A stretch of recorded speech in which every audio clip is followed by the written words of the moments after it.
భక్త ఆంజనేయ స్వామి దేవాలయం అన్నమాట. అది అటువంటి సిద్ధపురుషుడు ఆయా ప్రాంతాల్లో ఎక్కడైతే సాధన చేశారో ఇటువంటి సిద్ధపురుషులను తీసుకొచ్చి కూర్చోబెడతారు భక్తుల రూపంలో. అందుకే దైవం మానుష రూపేణ. ఇక్కడ మరి పడాల్లో తాడేపల్లి కూడా ఉంది, ఇంకా చాలా ఊళ్ళో ఉన్నాయి కదా చుట్టుపక్కల. మరి ఎక్కడ రాకుండా ఇక్కడికి ఎందుకు వచ్చారంటే వాళ్ళు సిద్ధపురుషులు వైరాగులు చేసినటువంటి సాధనా బలం వల్ల సిద్ధపురుషులు ఇటువంటి మహానీయుని తీసుకొస్తారు. వెంకటేశ్వర స్వామి ఏమన్నారండి, ఎక్కడెక్కడ రామాలయాలు ఆంజనేయ స్వామి గుళ్ళు ఉన్నాయో అన్ని చోట్ల నేను వచ్చేస్తానని చెప్పాను. ఆ ఊరూరా గుళ్ళు వచ్చేస్తాను. ఒకప్పుడు 1984 సంవత్సరంలో మా అనపర్తి ప్రాంతంలో షిరిడి సాయిబాబా అంటే ఏంటో తెలియదండి ఎవరికి.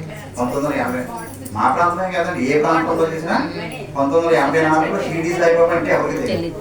ఆ టైంలో 15వ తారీఖు 8వ నెల 1986 సంవత్సరం శ్రావణ మాసం వరలక్ష్మి వ్రతం శుక్రవారం రోజు మధ్యాహ్నం 2 గంటలకి భాగవతుల మహాలక్ష్మి గారు ర్యాలింగ్ శివరామ గారు స్నేహితురాలు. ఆ భాగవతుల మహాలక్ష్మి గారు అమృతాస్తాలతో నా చేత అక్కడ శ్రీ దత్తసాయి సత్సంగం అని పెట్టించారు. 15/8/1986 శ్రావణ మాసం శుక్రవారం వరలక్ష్మి వ్రతం మధ్యాహ్నం సత్సంగం పెట్టింది.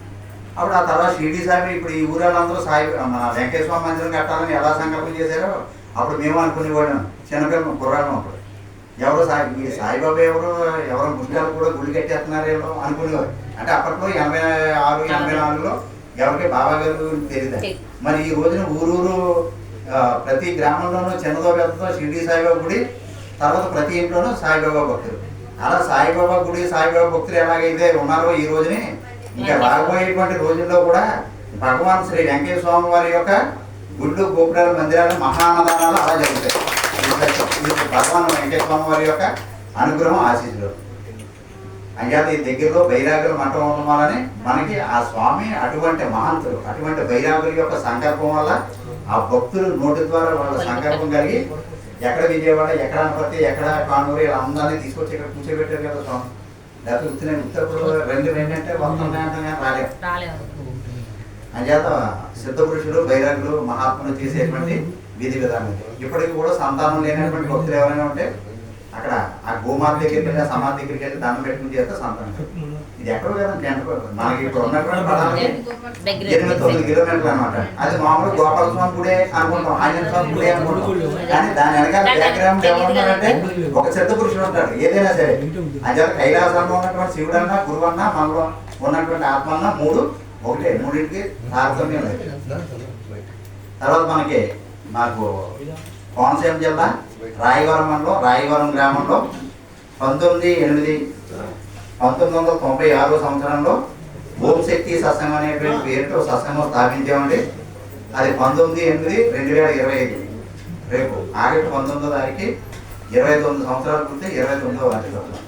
ఆ వార్షికోత్సవం కార్యక్రమానికి మన విజయవాడ మాస్టర్ వైవీరాజ స్వామి గారిని ప్రవచనం చెప్పడానికి మేము సభాముఖంగా వారిని ఆహ్వానిస్తున్నాం. ఒక అరగంట సేపు ఇంకా భక్తులు ఎవరన్నా రావాలనుకుంటే రావచ్చాను. అది ఏదో చిన్న కార్యక్రమం 19/8/1996లో పెట్టాడు ఓం శక్తి సత్సంగం 29వ వార్షికోత్సవం. రేపు ఆగస్టు 19వ తారీఖు 29వ సంవత్సరం పూర్తవుతుంది. ఆ సందర్భంగా ఆ ఉదయం 18వ తారీఖు ఉదయం వెంకటేశ్వర పారాయణం అక్కడ చాలాసార్లు గతంలో చేశాం. రాజమండ్రి దేవి అక్కయ్య గారు ఉన్నారు, పెద్ద అక్కయ్య గారు. వెంకటేశ్వర పారాయణం అది ఆవిడ అమ్మగారు గేర్చేవారు. అమ్మగారు శిష్యురాలు ఈ మాతగారు కనపడతాను. ఈ మాతగారు దేవి అక్కయ్య గారు చేసేవారు. ఏదో అక్కడ ప్రసాదం పెడతారు కదా అని నేను చెప్పాను. అక్కడ 18వ తారీఖుని అగ్ని గుండం కార్యక్రమం అది ఏర్పాటు చేస్తున్నారు. వెంకటేశ్వర పారాయణం అగ్నిగుండం దునియాదిని ఆ మొన్నటి 19వ తారీఖు ఉదయం భక్తులందరి చేత సామూహిక కుంకుమ పూజలు అక్కడ జరుగుతుంటాయి. వాళ్ళ సాంప్రదాయం శ్రావణ మాసం వరలక్ష్మీదేవి దుర్గాదేవి పూజలు చేస్తారు. సాయంత్రం 6 గంటలకు మెయిన్ ప్రోగ్రాం వార్షికోత్సవం అన్నమాట.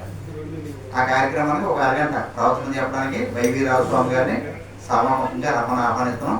ఈ కార్యక్రమానికి ఆహ్వానించినటువంటి పడాల గ్రామస్తులు, ఇంటి గృహ యజమానులు అందరికీ కూడా హృదయపూర్వక నమస్కారాలు తెలియజేసుకుంటూ చంద్రబాబు మహానుభావులు అందరికీ ఉన్నారు. నాకు ఈ అవకాశాన్ని ఇచ్చినటువంటి మీకు అందరికీ కూడా హృదయపూర్వక నమస్కారాలు.